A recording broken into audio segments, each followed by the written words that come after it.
Selamat pagi pemirsa Lingkar Pagi edisi Rabu 18 Juni 2025 kembali hadir menemani Anda. Beragam berita aktual dari seluruh Nusantara akan hadir dalam 60 menit ke depan. Bersama saya Mia Pratiwi, berikut Lingkar Pagi selengkapnya. Mengawali berita pertama pemirsa, Koordinator Masyarakat Peduli Pegunungan Kendeng Gun Retno mendesak pemerintah Kabupaten Pati dan pihak kepolisian untuk menindak tegas aktivitas tambang ilegal. Desakan ini muncul setelah ditemukan 17 titik tambang tak berizin di Kecamatan Sukolilo dan Kayen berdasarkan data aplikasi Minerba One Map Indonesia. Maraknya aktivitas tambang di Pegunungan Kendeng di Kecamatan Sukolilo Pati mendapat perhatian khusus dari Koordinator Masyarakat Peduli Pegunungan Kendeng Gun Retno. Berdasarkan data aplikasi Minerba One Map Indonesia milik Kementerian ESDM, terdapat 17 titik tambang di Sukolilo dan Kayen yang diketahui tidak mengantongi izin. Namun pihak ESDM menyatakan 4 diantaranya sudah berizin, sehingga masih ada 13 titik yang diduga melakukan penambangan secara ilegal. Gun Retno menilai pembiaran terhadap praktik ini merupakan bentuk kejahatan lingkungan yang harus ditindak secara hukum. Tuntutannya jelas Mas untuk memproses pelaku tambang yang tidak berizin. Jadi kami menyampaikan tegas bahwa dari aplikasi MOMI milik SDM yang kami ketahui itu ada 17 titik tambang di Kecamatan Sukolilo Kayen itu tidak berizin di aplikasi MOMI, tapi dari SDM membantah ada yang 4 berizin. Berarti yang 13 ini kan jelas pelanggaran hukum, ini pidana, tidak ada di proses satu pun tidak ada. Lebih wilayah Dongwinong yang ada lebih dari 3 hektar longsor, ini kan korban dan sudah melapor, tapi katanya mau diundang. Setelah mau diundang juga dibiarkan sampai detik ini tidak dilanjutkan. Nah, apalagi malah batu yang longsor ini sudah mulai diambil para penambang lagi dan dibiarkan begitu saja. Ini intinya kan ini adalah pembiaran kejahatan lingkungan. Ia juga mendorong pemerintah daerah dan pihak kepolisian untuk menunjukkan komitmen dalam menertibkan tambang ilegal, meski regulasi perizinan berada di tingkat pemerintah pusat. Dari Pati, Mutia Parasti, Lingkar TV melaporkan.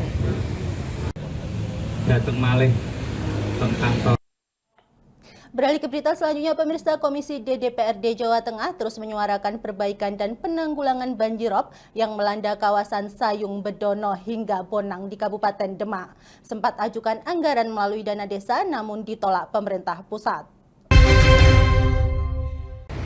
Banjirop di daerah Demak, khususnya di wilayah Sayung Bedono hingga Bonang, masih menjadi momok bagi masyarakat setempat. Melihat kondisi tersebut, Komisi D DPRD Jawa Tengah mengklaim selama 10 tahun terakhir telah aktif menyuarakan perbaikan dan penanggulangan banjirop yang tak kunjung selesai. Kepala Komisi D DPRD Jawa Tengah, Ida Nur Saadah, menyampaikan bahwa meski ia telah mengawal persoalan ini, pemerintah Provinsi Jawa Tengah menyatakan bahwa urusan pantai dan sungai di wilayah Jateng mayoritas berada di bawah kewenangan Balai Besar Wilayah Sungai BBWS. Komisi D juga sebelumnya sempat mengajukan anggaran bersama Puseda Taru Jateng untuk dana desa yang sudah disosialisasikan kepada pemerintah kabupaten dan masyarakat.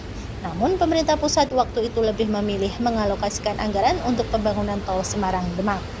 Ia juga menyoroti penghapusan usulan anggaran sebesar 1,7 triliun untuk pembangunan tanggul laut di pesisir Demak oleh pemerintah pusat. Putusan ini memicu kekecewaan mendalam di kalangan warga yang sudah lama terdampak banjirop. Penolakan tersebut akhirnya membuat warga mengekspresikan kekecewaannya melalui aksi spiritual pada Minggu 15 Juni kemarin di Jalan Pantura Sayung, Demak. Saya di Komisi D sejak 2014, 2016 itu sudah menyuarakan itu agar segera ditangani. Tetapi lagi-lagi dari pemerintah Provinsi Jawa Tengah menyampaikan bahwa untuk urusan pantai ya dan sungai-sungai yang ada di wilayah Jawa Tengah itu mayoritas di bawah kewenangan dari BBWS.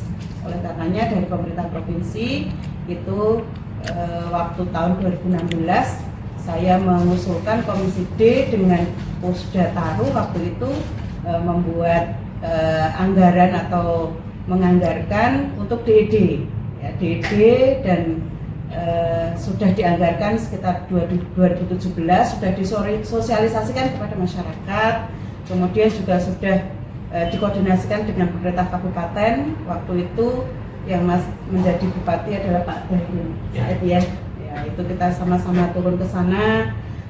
Dan ternyata waktu itu pemerintah pusat justru mengalokasikan anggaran untuk tol Semarang Demak.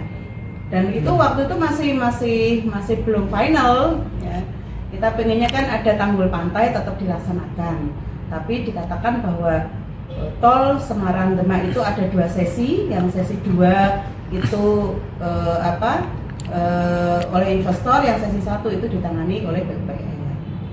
Nah, harapan saya tol itu menjadi penyelesaian Rob, tapi ternyata kan tidak bisa karena itu justru bergeser, dan sampai hari ini Rob sesi 1 juga belum selesai. Oleh karenanya kemarin ketika masyarakat sudah jenuh menunggu, kemudian dari masyarakat berinisiatif untuk melakukan doa bersama yang tujuannya mengetuk hati para pemimpin yang ada di Jakarta, karena yang didengar bahwa Bupati sudah mengajukan tanggul laut ya Mas, nilainya sekitar 1,7 T, akan tetapi oleh Banggar itu di Bintang kemudian hilang, gitu kan?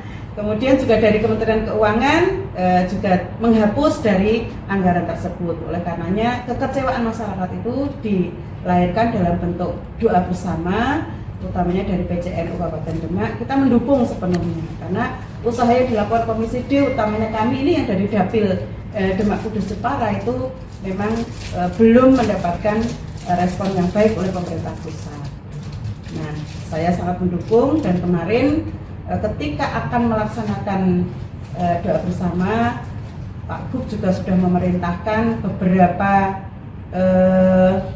mesin pompa itu diturunkan, jumlahnya ada 14. Kebetulan saya kemarin juga turun sendiri sampai di lokasi mesin-mesin pompa tersebut, dan kita lihat memang waktu kemarin itu dilakukan pompa besar-besaran. Tetapi hari ini tadi, mohon maaf, banjirnya kembali seperti sebelum dilakukan istighfar. Ini padahal kemarin saya juga meminta kepada PUBMCK, kemudian juga Pusdataru, ya, itu agar penanganannya itu secara komprehensif dan permanen, tidak parsial, sepotong-sepotong, kemudian habis itu kembali lagi. Ini sangat-sangat mengecewakan masyarakat, ya. Kan, tetapi karena kemarin Pak Menteri juga sudah bilang bahwa Pak Prabowo sudah memerintahkan untuk membentuk tim khusus, yaitu Badan Otorita khusus menangani pembangunan tanggul laut Pulau Jawa, Pantura Jawa, Giant Seawall, yang harapannya nanti diprioritaskan di sekitar Demak yang turunannya lebih dalam dan genangan airnya lebih tinggi. Itu sahabat-sahabat. Dari Kota Semarang, Rizky Sahrul, Lingkar TV melaporkan. Pemirsa, Persatuan Sepak Bola Indonesia Purwodadi telah melaksanakan seleksi untuk merekrut anggota yang akan memperkuat skuad Persipur Junior. Antusiasme para remaja Purwodadi cukup tinggi untuk mengikuti seleksi tersebut. Seleksi berlangsung selama 3 hari di lapangan Danyang Purwodadi. Tujuannya adalah menjaring pemain-pemain muda berbakat untuk memperkuat skuad Persipur Junior. Kepala Bidang Kepelatihan Askap PSSI Grobogan, Wahyu Teguh Wibowo, menjelaskan bahwa semula pihaknya berencana merekrut 23 pemain. Namun karena potensi yang cukup menjanjikan, akhirnya dipilih 30 pemain. Jumlah tersebut nantinya akan dikerucutkan menjadi 25 pemain utama. Meski jumlah peserta cukup banyak, Wahyu mengungkapkan bahwa hanya 3 orang yang mendaftar di posisi striker. Kondisi ini membuat tim pelatih cukup kesulitan untuk menentukan siapa yang akan mengisi lini depan.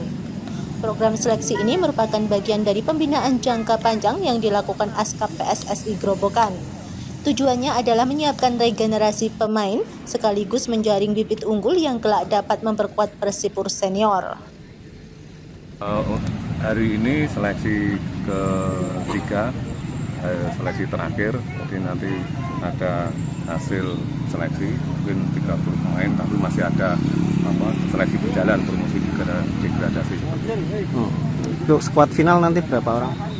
Kalau saya sebagai pelatih mengusulkan 25 pemain, 3 kiper, 22 penyerang.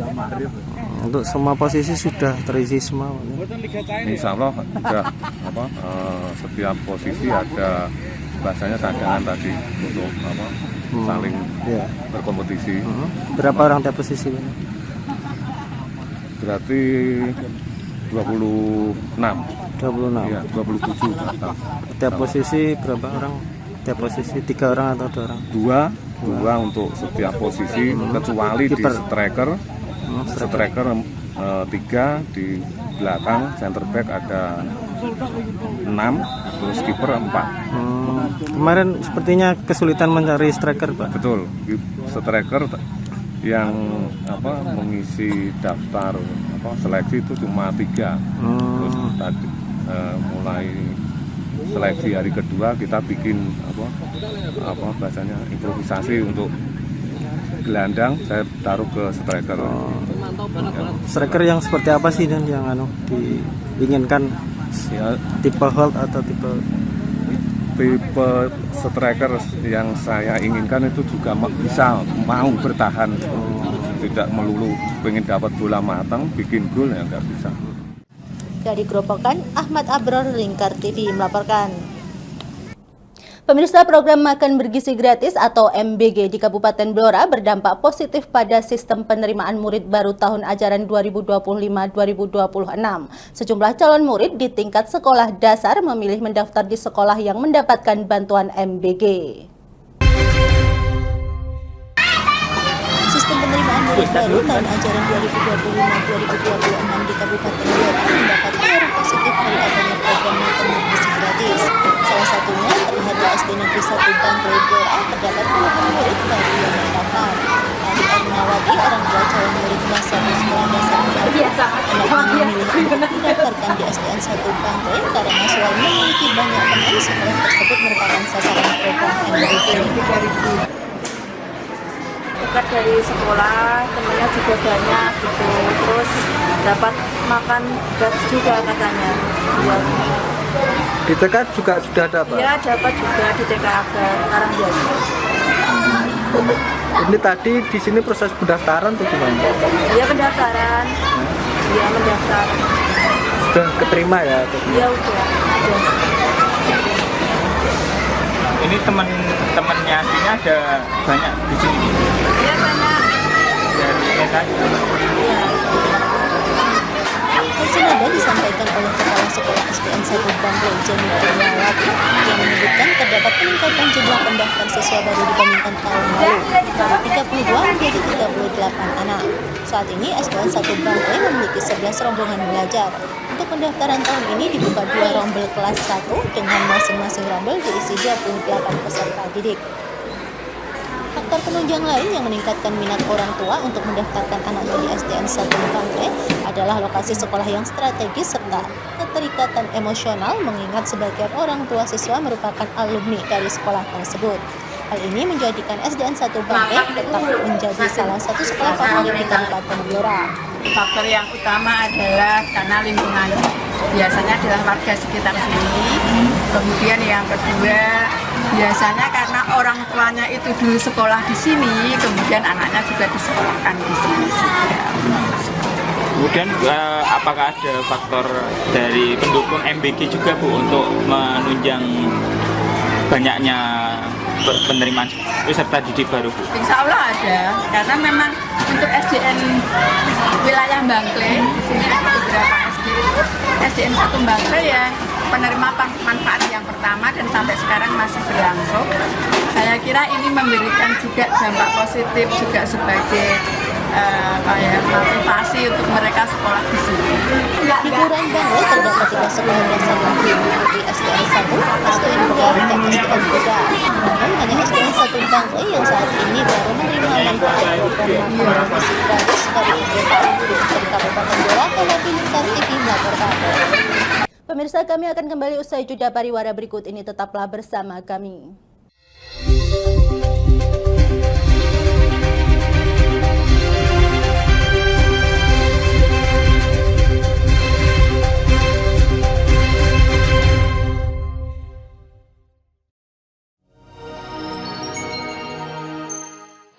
si retinol ini. Kalau gitu ngomongin retinol, apa sih dok sebenarnya retinol itu? Bagus nih Yang programnya. saat ini ya kayaknya sudah beberapa tahun yang Wah, lalu. boleh banget nih ditonton setiap hari. Meanwhile,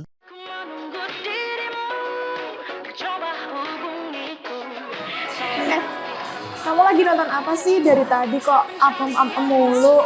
Ini loh lagi nonton program Cantik Sehat di Lingkar TV. Bagus banget nih programnya. Oh, ada ya program kayak gitu? Ada loh di programnya di Lingkar TV. Kamu udah tahu kan Lingkar TV? Belum. Kan belum tahu Lingkar TV. Lingkar TV itu TV digital streaming online yang sudah mengantongi izin PSE dari Kominfo dan bisa diakses di HP kalian mestinya. Oh iya? Iya, bagus loh. Coba di-download sekarang. Bentar deh, aku tak coba download dulu. Iya. Selain program Cantik Sehat, kalian juga bisa menonton program lainnya di Lingkar TV dan bisa ditonton kapanpun dan dimanapun kalian berada loh. Gimana, udah bisa? Udah nih, punyaku udah bisa. Punyaku juga udah nih. Wah ya, bagus dong kalau udah download semuanya. Tunggu apa lagi? Sekarang giliran kamu download aplikasi Lingkar TV di Play Store.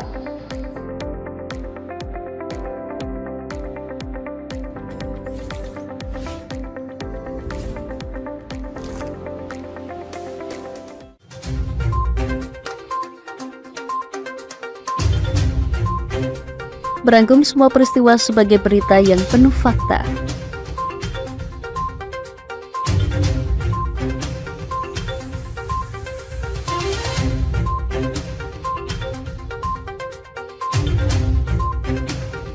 Saksikan Jateng hari ini setiap Senin hingga Sabtu hanya di Lingkar TV.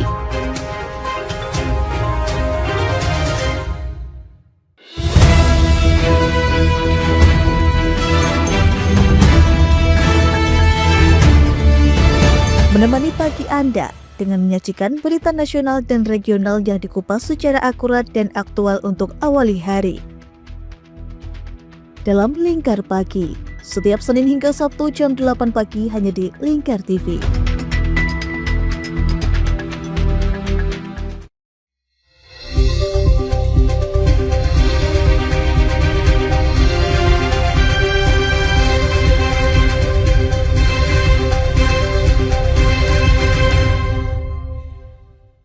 Mengawali berita pertama, pemirsa, DPRD Kabupaten Kendal menggelar rapat paripurna dengan agenda persetujuan bersama terhadap rancangan peraturan daerah tentang pertanggungjawaban pelaksanaan APBD tahun anggaran 2024.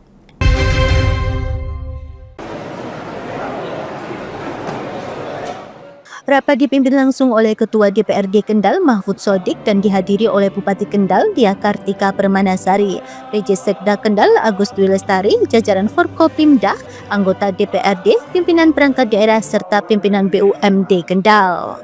Dalam acara tersebut, Ketua DPRD menyampaikan bahwa Raperda ini sebelumnya telah diawali dengan penyampaian nota keuangan oleh Bupati pada tanggal 22 Mei 2025 dan telah dibahas dalam rapat fraksi hingga tingkat Badan Anggaran Bersama TAPD pada 28 Mei, serta dirampungkan pada rapat penyimpulan pada tanggal 3 Juni 2025. Acara dilanjutkan dengan penandatanganan naskah dan penyerahan berita acara persetujuan bersama antara Bupati Kendal dan Ketua DPRD. Persetujuan bersama ini harapan kami adalah nanti di saat ini hasil dari evaluasi gubernur, kita akan ada rapat badan anggaran lagi mempersiapkan anggaran perubahan untuk tahun 2025. Meskipun silpa kita audit BPK 2 di angka 29 miliar, kita berharap ada keseimbangan fiskal sehingga pemasangan defisit itu tidak terjadi, sehingga baik itu dari belanja maupun pendapatan nanti bisa seimbang, kira-kira begitu. Dalam sambutannya, Bupati Kendal Diah Kartika Permanasari mengungkapkan terima kasih kepada seluruh pimpinan dan anggota Dewan serta semua pihak yang telah berkontribusi dalam pembahasan Raperda hingga tahap paripurna. Secara garis besar, realisasi pendapatan APBD tahun anggaran 2024 tercatat sebesar 2,51 triliun atau 96,40% dari target 2,61 triliun. Realisasi belanja daerah mencapai 2,62 triliun dari anggaran 2,74 triliun atau 95,50%. Sementara itu, penerimaan pembiayaan daerah dan pembiayaan neto terrealisasi sebesar 138,13 miliar atau mencapai 100% dari yang direncanakan. Dari Kendal, Jawa Tengah, Wahyudi Lingkar TV melaporkan.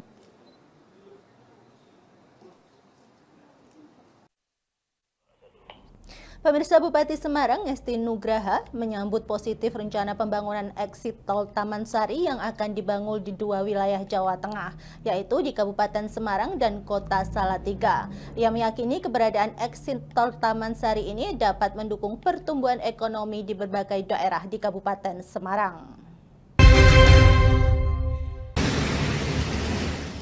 Bupati Semarang mengungkapkan bahwa proses perencanaan pembangunan exit tol Taman Sari di Kabupaten Semarang berjalan dengan lancar.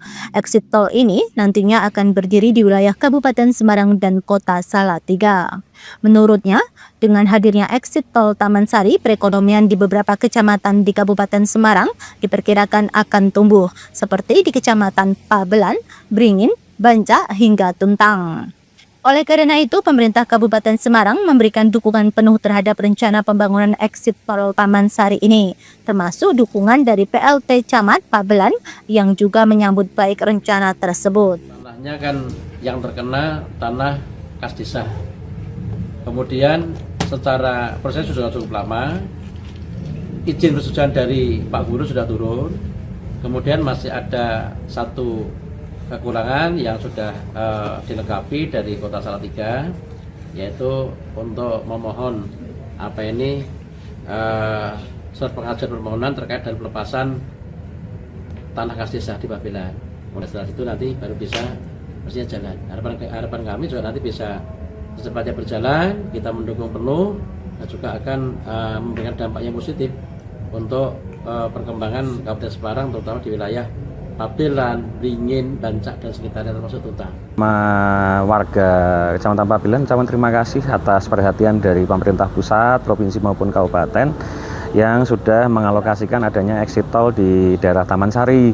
Harapan kami dengan adanya exit tol yang baru ini bisa mempermudah aktivitas masyarakat, baik itu keluar maupun menuju Kecamatan Pabelan. Dengan adanya ini kan otomatis aktivitasnya menjadi lebih lancar, sehingga perekonomian juga secara langsung maupun tidak langsung bisa semakin meningkat bertambahnya aktivitas ini. Wacana sudah lama, sudah siap semua, dan saya justru berharap dari masyarakat bisa memanfaatkan momentum ini untuk meningkatkan perekonomian. Siap-siap. Dari Kabupaten Semarang, Hesti Maniar, Lingkar TV melaporkan. Pemirsa, dalam rangka mendukung ketahanan pangan nasional sekaligus menanamkan jiwa kewirausahaan kepada generasi muda, Pramuka Saka Wana Bakti Binaan Perhutani KPH Purwodadi bersama Kuatir Cabang Grobogan menggelar kegiatan penanaman tumbuhan koro pedang Canavallia exiformis. Kegiatan ini dilaksanakan di petak 129B Resort Pemangkuan Hutan Tambak Selo, bagian Kesatuan Pemangkuan Hutan Karangasem di atas lahan seluas 1,7 hektar. Koro pedang merupakan tanaman pangan alternatif yang dapat digunakan sebagai bahan baku tahu dan tempe. Selain kandungan gizinya yang tinggi, tanaman ini juga memiliki nilai ekonomi dengan harga jual hasil panen mencapai sekitar Rp4.500 per kilogram. Administratur Perum Perhutani KPH Purwodadi, Untoro Tri Kurniawan yang juga menjabat sebagai Ketua Majelis Pembimbing Saka atau Mabisa, mengapresiasi semangat para anggota Saka Wana Bakti dalam kegiatan ini. Ia menyebut penanaman ini menjadi bentuk nyata implementasi pendidikan karakter dan kewirausahaan bagi generasi muda. Sementara itu, Asper KBKPH Karangasem Sudaryono selaku instruktur Saka menjelaskan, kegiatan ini merupakan bagian dari pembinaan berkelanjutan agar para pramuka memiliki kesiapan menghadapi dunia kerja usai menyelesaikan pendidikan formal. Sudaryono menambahkan, ke depan KPH Purwodadi berencana mengembangkan budidaya produktif lainnya bersama Saka Wana Bakti seperti budidaya jamur, alpukat, dan komoditas kehutanan bernilai ekonomi lainnya. Langkah ini selaras dengan fungsi hutan sebagai sumber daya berkelanjutan baik dari aspek ekologi, sosial maupun ekonomi. Ya, diajari karena nanti ada pembimbing, artinya di sini ada instruktur, ada pamong, ada Dewan Saka, nanti kita sama-sama belajar gitu.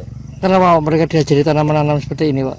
Ya nanti setelah keluar, ya, harapan kami di lapangan atau setelah selesai sekolah, lulus sekolah, nanti bisa mandiri di masing-masing, bisa memberi itu juga nanti apa yang kami sampaikan nanti bisa ditularkan di masing-masing daerah. Itu.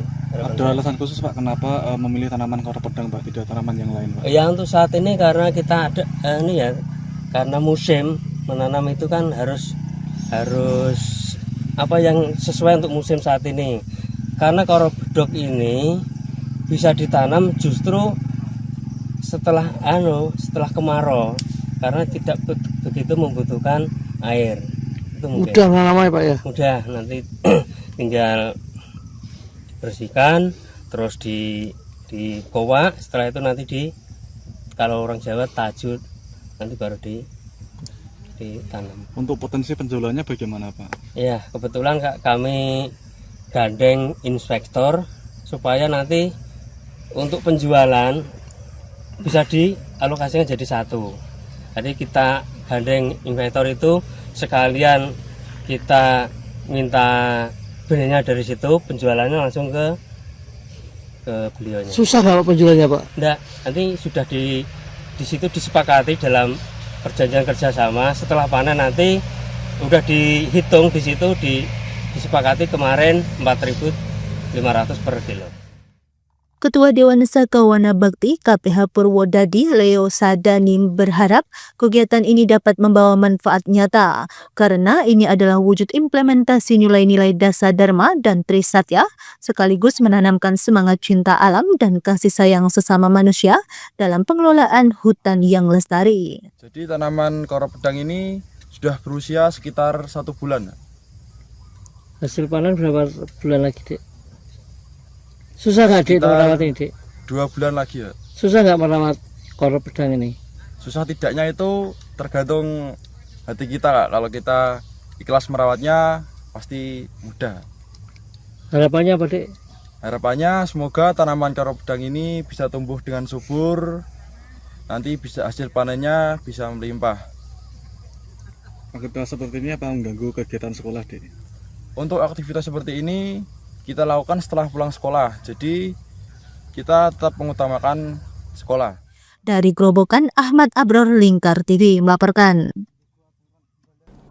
Pemirsa, seorang oknum aparatur sipil negara berinisial BW resmi ditetapkan sebagai tersangka dan telah ditahan oleh Satreskrim Polres Rembang sejak Rabu lalu. BW diduga terlibat dalam praktek korupsi pada layanan uji tera SPBU dan jembatan timbang yang mengakibatkan kerugian negara mencapai sekitar 140 juta rupiah.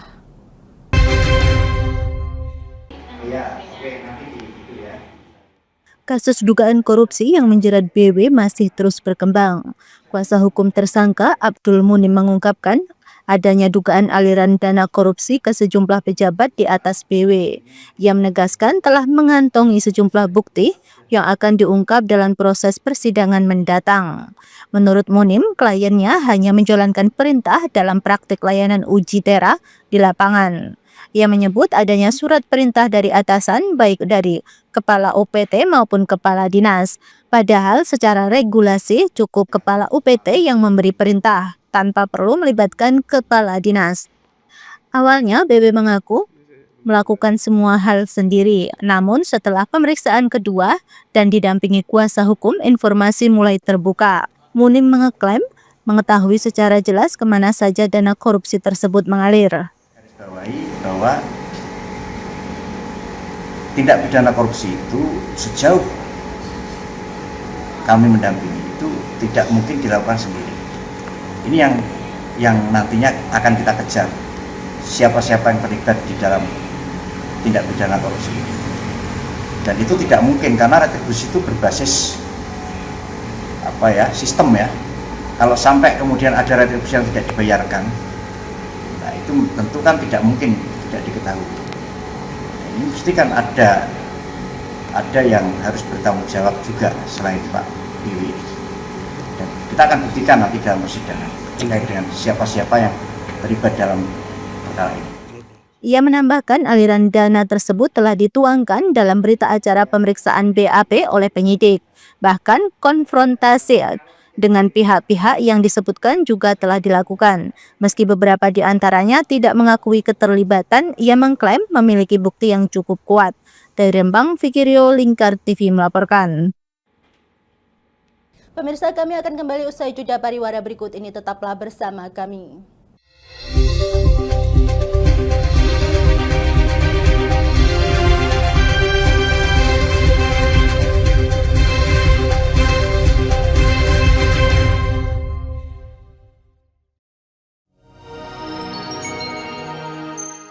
Selain si retinol ini, Coach itu ngomong retinol apa sih dok sebenarnya retinol itu? Bagus nih programnya. Yang saat ini ya kayaknya sudah beberapa tahun yang Wah, lalu. boleh banget nih ditonton setiap hari. Meanwhile,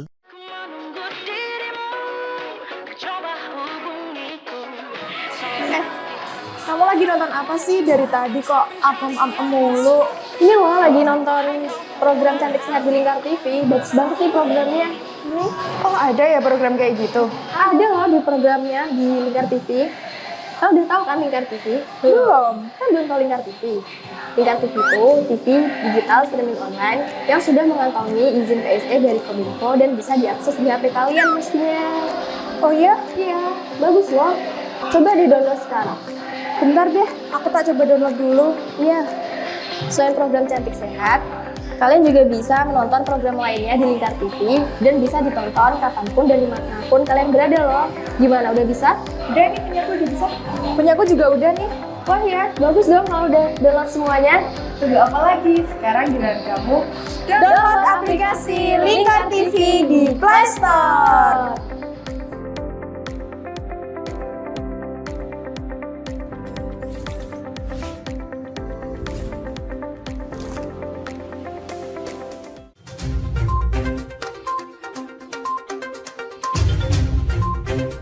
Merangkum semua peristiwa sebagai berita yang penuh fakta.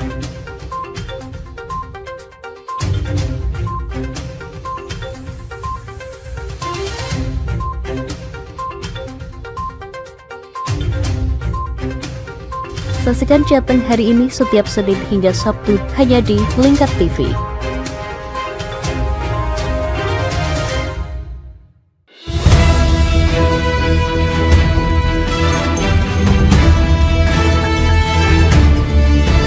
Menemani pagi Anda dengan menyajikan berita nasional dan regional yang dikupas secara akurat dan aktual untuk awali hari.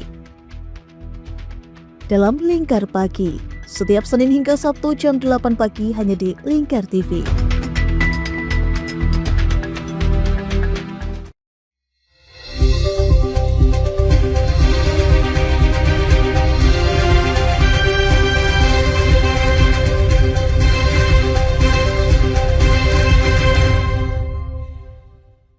Terima kasih pemirsa, dan masih bersama kami. Pemirsa, aparat kepolisian Resor Pelabuhan Tanjung Perak Surabaya mengungkap kasus kesusilaan yang dilakukan komunitas sesama jenis yang dikelola secara daring.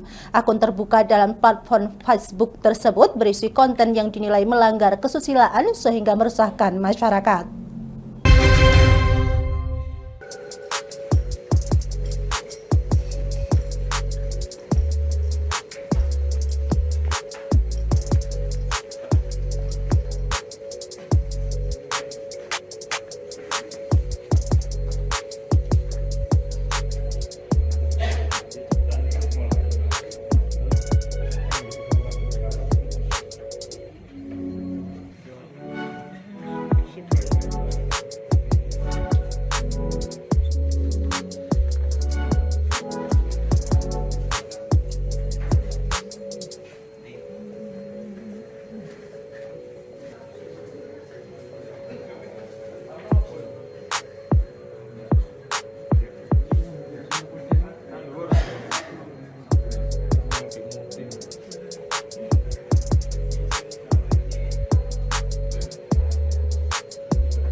Ternyata isinya bermuatan yaitu terkait kesusilaan serta meresahkan masyarakat. Selanjutnya anggota melaksanakan profiling, ya, profiling dan penangkapan terhadap pelaku admin grup Facebook Gate Surabaya tersebut.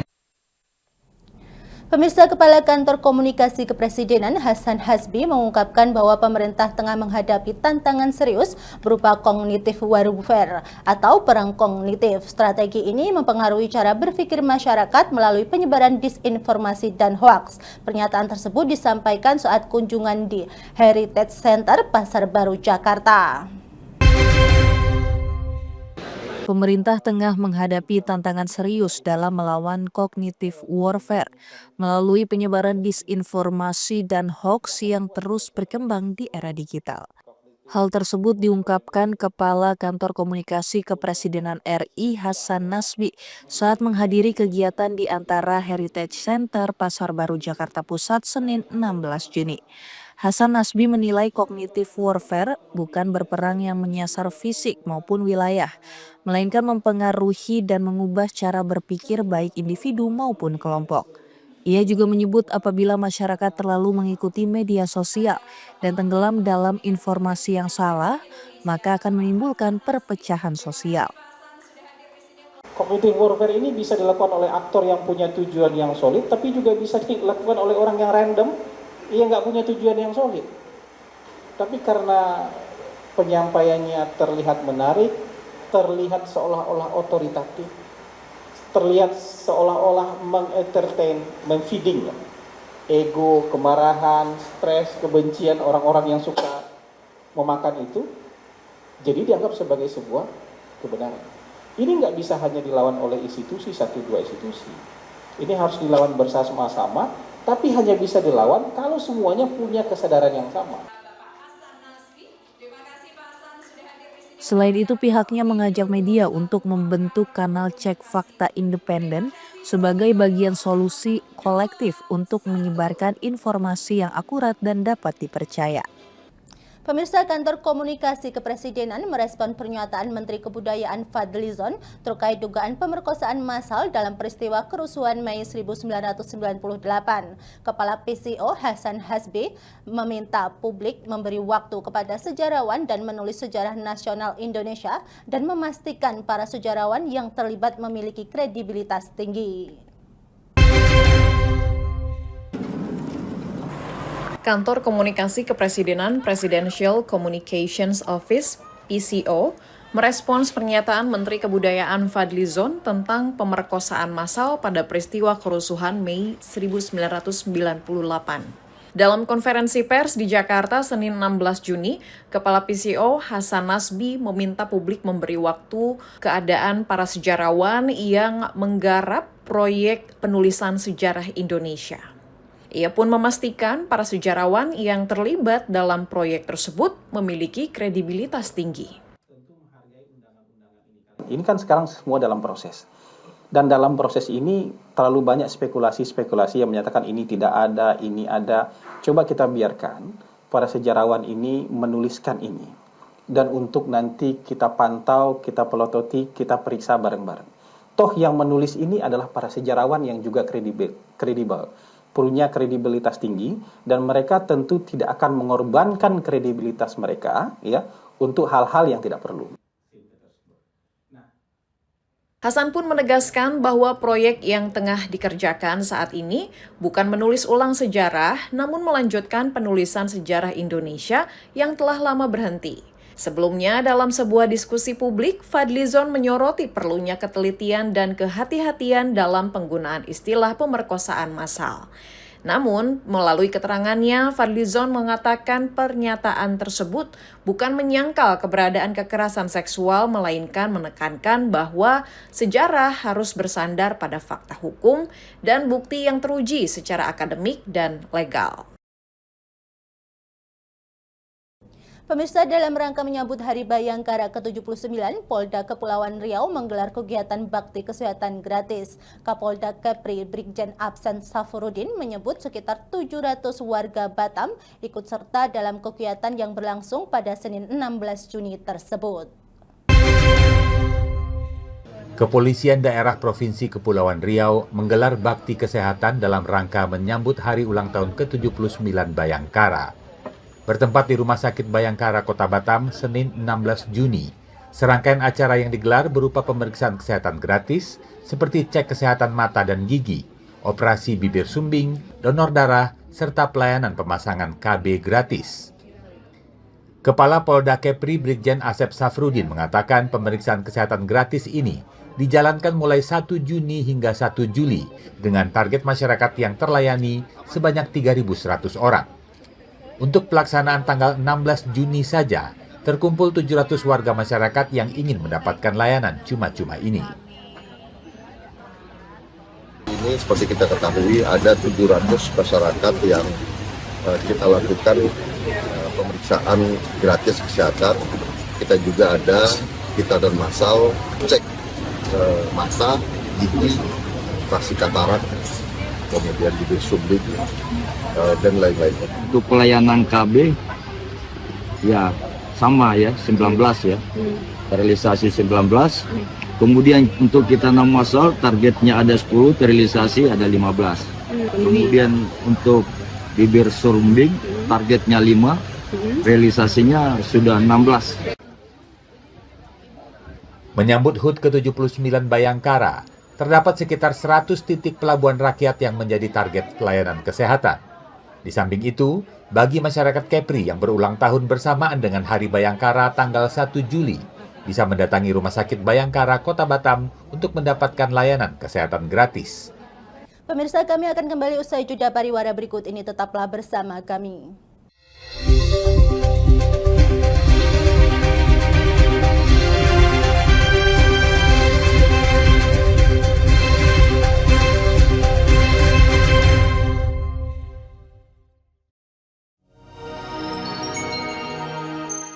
Selain si retinol ini, coach itu ngomongin retinol apa sih dok sebenarnya retinol itu?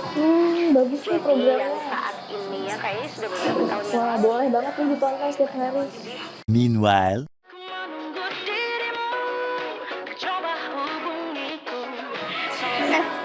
Kamu lagi nonton apa sih dari tadi kok apem-apem mulu? Ini loh lagi nonton program Cantik Sehat di Lingkar TV. Bagus banget nih programnya. Oh, ada ya program kayak gitu? Ada loh di programnya di Lingkar TV. Kau udah tahu kan Lingkar TV? Belum. Kan belum tahu Lingkar TV. Lingkar TV itu TV digital streaming online yang sudah mengantongi izin PSE dari Kominfo dan bisa diakses di HP kalian mestinya. Oh iya? Iya, bagus loh.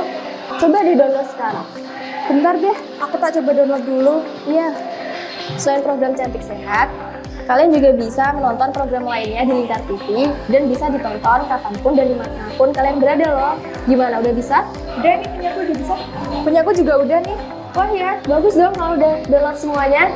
Tunggu apa lagi? Sekarang giliran kamu download aplikasi Lingkar TV di Play Store.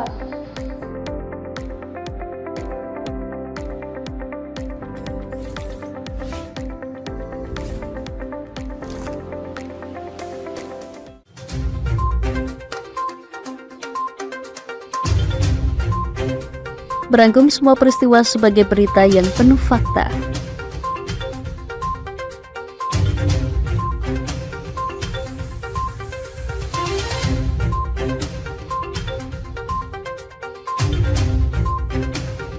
Saksikan Jateng hari ini setiap Senin hingga Sabtu hanya di Lingkar TV.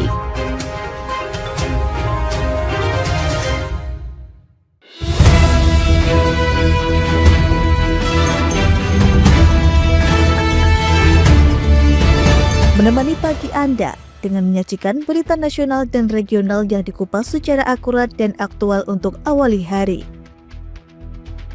Dalam Lingkar Pagi, setiap Senin hingga Sabtu jam 8 pagi hanya di Lingkar TV.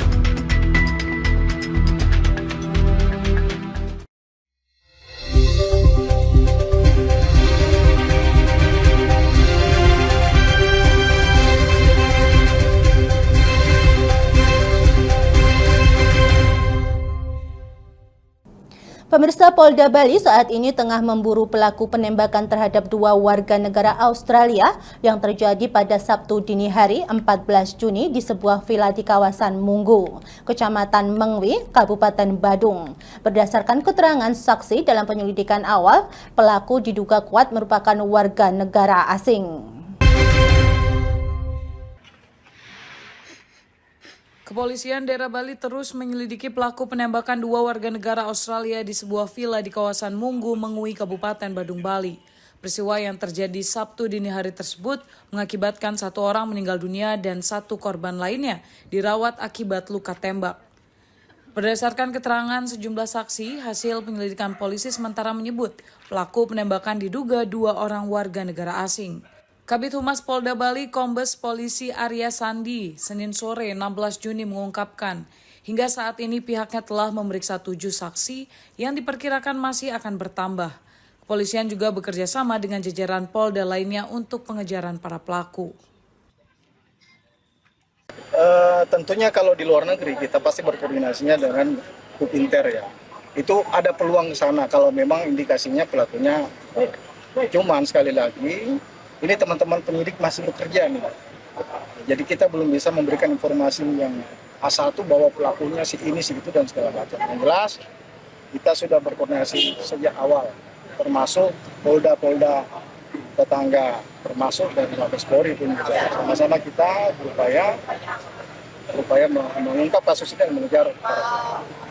Tim penyelidik juga melakukan uji balistik terhadap peluru yang menjadi barang bukti, diantaranya 2 proyektil, 17 longsong peluru, dan 55 pecahan proyektil, sehingga dapat diketahui jenis senjata yang digunakan pelaku pada peristiwa tersebut. Pemirsa, kegiatan lepas sambut Komandan Korem 092 Maharaja Lila berlangsung di Tanjung Selor, Kalimantan Utara. Pangdam 6 Mula Warman, Majen TNI Rudi Rahmat Nugroho menekankan pentingnya pengamanan perbatasan RI Malaysia dan optimalisasi program swasembada pangan di wilayah tersebut. Kegiatan lepas sambut Komandan Korem 092 Maharaja Lila berlangsung di Tanjung Selor, Kaltara. Brigjen TNI Adek Chandra Kurniawan digantikan oleh Brigjen TNI Muhammad Syahroni selaku Danrem 092 Maharaja Lila yang baru. Sejumlah atensi Danrem 092 Maharaja Lila yang baru disampaikan, diantaranya komitmen menjaga perbatasan dan membantu mewujudkan swasembada pangan di Kaltara. Berlangsung Senin 16 Juni, Pangdam 6 Mula Warman, Mayor Jenderal TNI Rudi Rahmat Nugroho menjelaskan, Kaltara memiliki total panjang perbatasan dengan Malaysia mencapai 1038 km. Akan tetapi, dari total panjang perbatasan tersebut terdapat sekitar 281 km belum memiliki pos penjagaan oleh TNI Angkatan Darat. Sehingga hal ini menjadi perhatian Korem 092 Maharaja Lila untuk memaksimalkan pengawasan di wilayah perbatasan. Keunikan yaitu masalah perbatasan. Jadi kita punya perbatasan sepanjang 1038 km antara Indonesia dengan Malaysia, dan kebetulan ditangani oleh Korem 092 ini. Jadi salah satu atensi kepada Danrem baru dari saya agar perbatasan itu dijaga, dan kita juga punya 2 satgas di sana. Pada kesempatan yang sama, Danrem 092 Maharaja Lila, Brigjen TNI Muhammad Syahroni menjelaskan, selain komitmen dalam menjaga perbatasan Kaltara, poin lainnya yang mendapat perhatian ialah target optimalisasi lahan 1.200 hektar untuk mewujudkan swasembada pangan. Kementerian Pertanian tentunya Korem pun bagian dari itu akan menindaklanjuti program-program yang sudah dibuat kerjasama atau MOU baik dari Mabes TNI maupun Kementerian Pertanian. Adapun selain permasalahan penyelundupan narkotika di perbatasan Kaltara, terdapat juga persoalan terkait dengan penyelundupan bahan pokok ilegal seperti beras dan gula asal Malaysia yang kerap terjadi di Kaltara. Untuk mengatasi hal ini, Korem 092 Maharaja Lila dan Polda Kaltara terus menjalin sinergisme dalam pencegahan barang ilegal masuk ke Kaltara. Pemirsa, usai merampungkan kunjungan kenegaraan di Singapura, Presiden Prabowo Subianto langsung bertolak ke Rusia pada Senin 16 Juni malam. Di Rusia, Prabowo dijadwalkan hadir sebagai pembicara utama dalam ST, Petersburg Economy Forum.